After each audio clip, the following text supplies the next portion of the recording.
de Cafá. Aí os moradores disseram: não, nós não vamos mudar o nome, nós vamos fazer uma emenda. A partir de hoje, se você concordar, vai se chamar, em vez de Cafá, agora Cafá Naú. O chefe da aldeia concordou, e o nome do Senhor na vida do profeta foi honrado, porque aonde tem a presença de Deus, o nome do Senhor é glorificado na sua vida.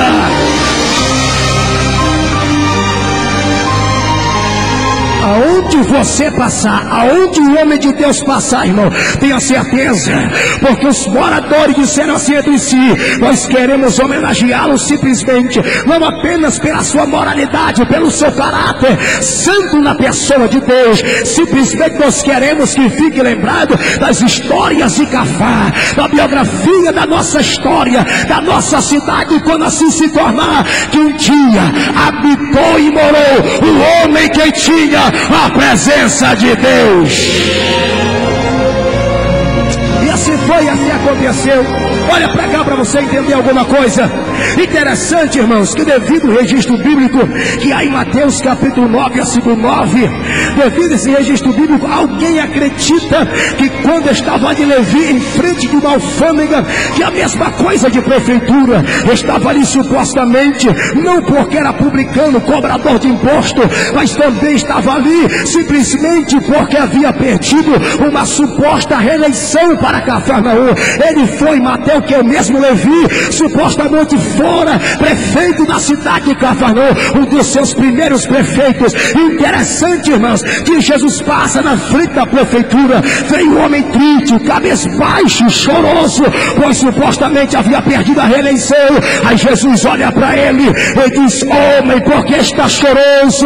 Por que está de cabeça baixa? A partir de hoje eu vou te dar uma agência muito maior do que você comandou. Eu vou te dar uma agência de almas para ganhar para a glória do meu nome.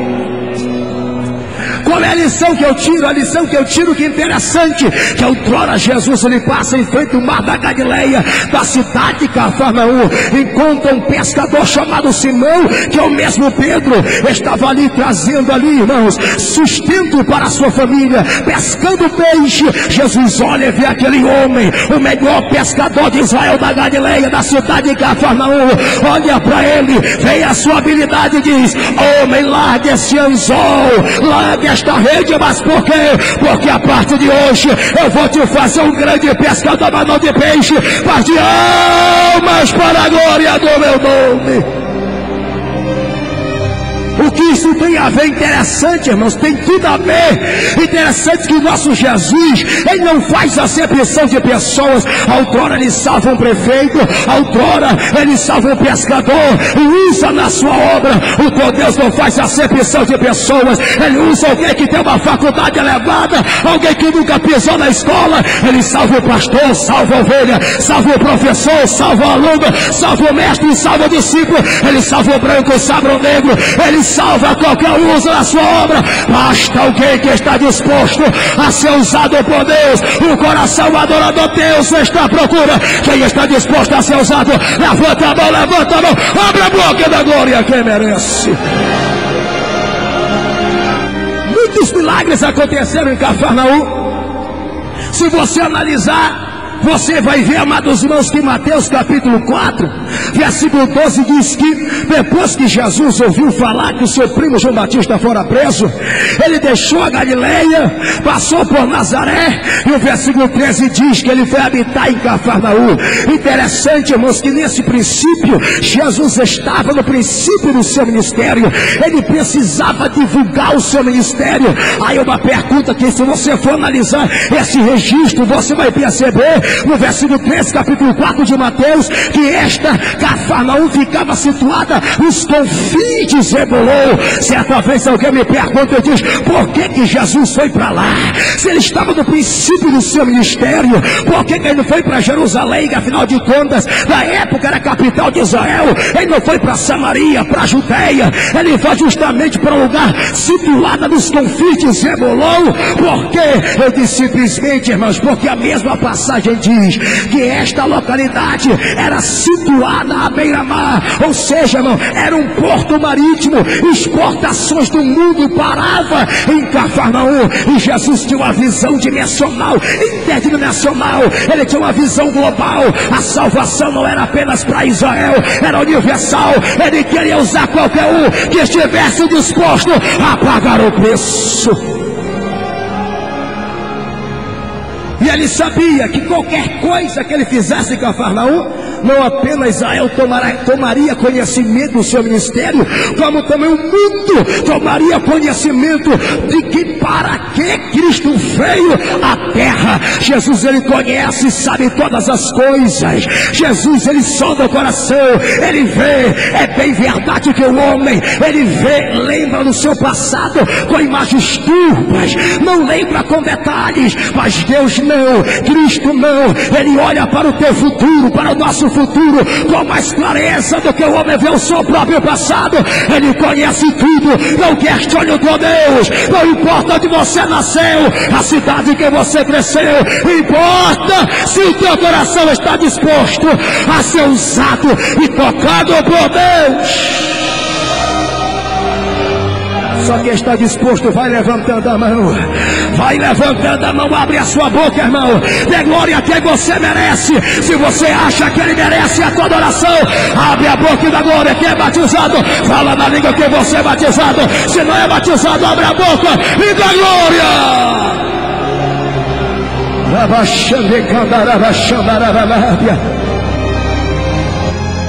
Interessante, irmão, se você analisar, a cidade de Cafarnaum foi a cidade que mais Jesus operou milagres. Foram 16 na sua totalidade. Os maiores foram na cidade de Cafarnaum.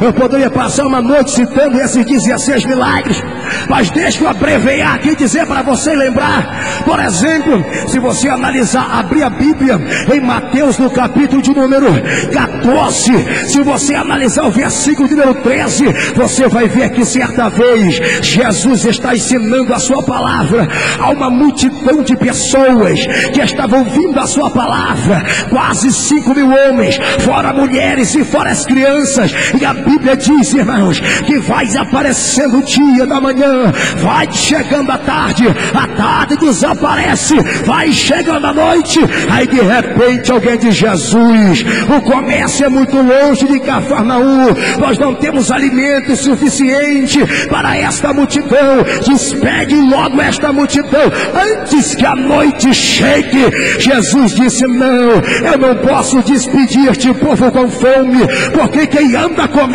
não passa fome. Eu trago a providência, porque eu supro toda a necessidade. Sabe o que foi que aconteceu? Jesus faz uma pergunta: o que nós temos para comer? Aí Filipe apresenta 5 pães e 2 peixinhos. O que apresentaram para Jesus na igreja? Repita comigo: 5 pães.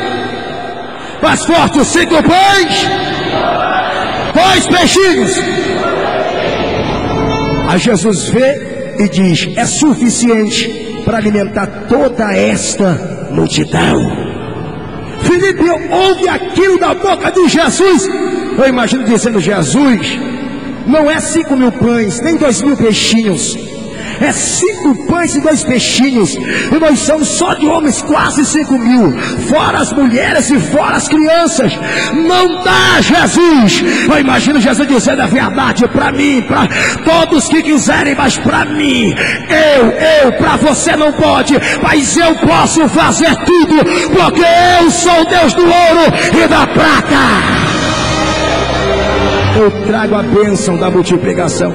Sabe por que o espanto de Filipe, irmãos? Sabe por que Filipe se admirou? Ficou impactado quando Jesus disse que dava para alimentar toda aquela multidão? Porque ele sabia que uma diária de um trabalhador na época equivalia a uma moeda de prata. Isto quer dizer, ele fazia uma matemática rápida na sua cabeça. Ele fez a matemática e calculou que se esse ofício coubesse aos discípulos, demoraria cerca de 7 meses, no mínimo, para alimentar toda aquela multidão. Eles tinham que trabalhar durante todo este período para alimentar toda aquela multidão. De repente Jesus olha e diz: não é tempo demais, eu posso fazer agora, basta uma palavra minha. Quem sabe alguém não disse para você: não vai ser agora, nunca vai acontecer a tua vitória, a promessa não vai se materializar tão cedo, está atrasado. Deus está dizendo: vai acontecer, basta uma palavra do teu Deus e vai acontecer. Jesus pega os 5 pães, os 2 peixinhos, apresenta os céus da graça, abençoa e começa a repartir.